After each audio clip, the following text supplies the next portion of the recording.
The straw, the coal, and the bean. Once upon a time, in a cozy cottage with a thatched roof and a wisp of smoke curling from its chimney, lived a very old woman. She loved her garden, her rocking chair, and most of all, a warm supper on a chilly evening. One evening, she decided to make her favorite meal, a hearty pot of bean soup. "Just the thing to warm my old bones," she chuckled to herself. She went to her pantry and scooped a handful of smooth, plump beans into a bowl. Next, she went to the fireplace. To make the fire catch quickly, she gathered a bundle of dry, golden straw from a basket. "You'll make a fine, bright flame," she whispered, laying the straw carefully in the hearth. Deep within the pile of straw lay one particularly long and thoughtful straw. It dreamed of fields and sunshine, not of being turned to ash. It wiggled, hoping to find a way out. As the old woman struck a match and lit the kindling, a small, glowing coal in the back of the fireplace sputtered with life. "Ha! It's about time," it crackled, feeling feisty and hot-tempered. "I'm ready for some action." Meanwhile, in the wooden bowl on the table, one little bean sat nestled amongst its brothers and sisters. It was a cheerful, round bean, but it had heard stories about the big bubbling pot and did not like the sound of them one bit. The fire roared to life. The heat grew intense. Suddenly, with a mighty crackle, the hot-headed coal got too excited and leaped right out of the fireplace, landing with a soft thump on the cool stone floor. At that very moment, the old woman was tipping the beans into the pot of water. As they tumbled and clattered, our one little bean saw its chance. It wiggled and jiggled and slipped right over the edge of the pot, rolling onto the floor. A gust of wind from the open door swirled around the fireplace. It caught the one long straw that had been trying to escape and whisked it out of the flames. The straw floated gently down, landing right next to the coal and the bean. The three looked at each other in amazement. "Hello, friends," said the straw, its voice a dry whisper. "It seems we have all escaped a terrible fate. What a stroke of luck!"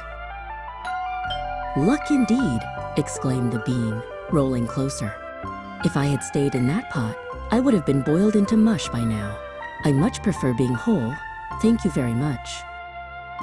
"And I," sizzled the coal, puffing out its chest, "would have been burned to nothing but white ash in that dreadful fire. This is much better. I say we should leave this cottage and travel the world together."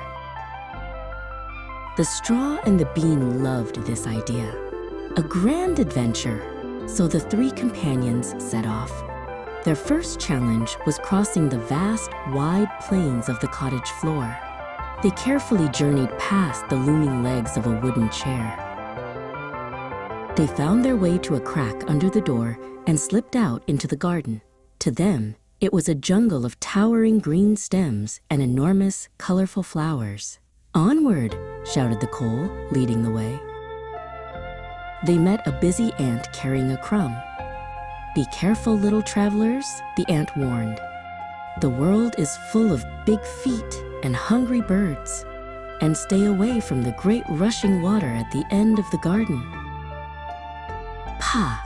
We're not afraid of anything," boasted the coal. The bean and the straw weren't so sure, but they followed their fiery friend. They traveled all afternoon, enjoying the sunshine and the fresh air. At last, they came to the edge of the garden, and there it was, just as the ant had said, a wide, rushing brook. It gurgled and splashed, looking as wide as an ocean to the three small friends. "Oh my," said the bean, "how will we ever get across?"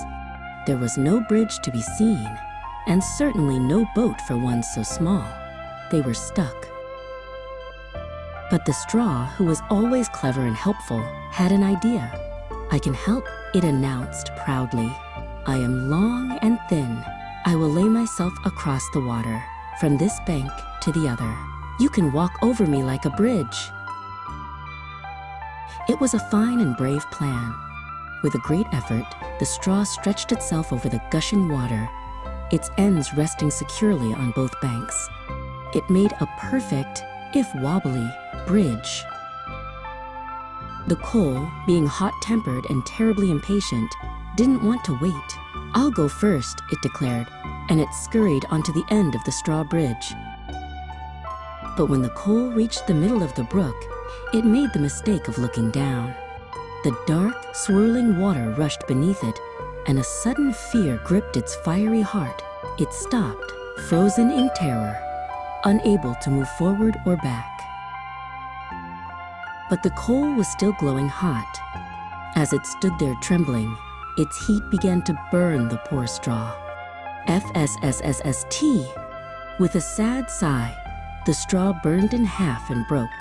The coal and the 2 pieces of straw all fell into the brook. HSSSSSS. The hot coal hit the cold water and was gone forever. The bean, who had been waiting safely on the bank, saw the whole thing. It was a shocking sight, but it was also a little bit silly.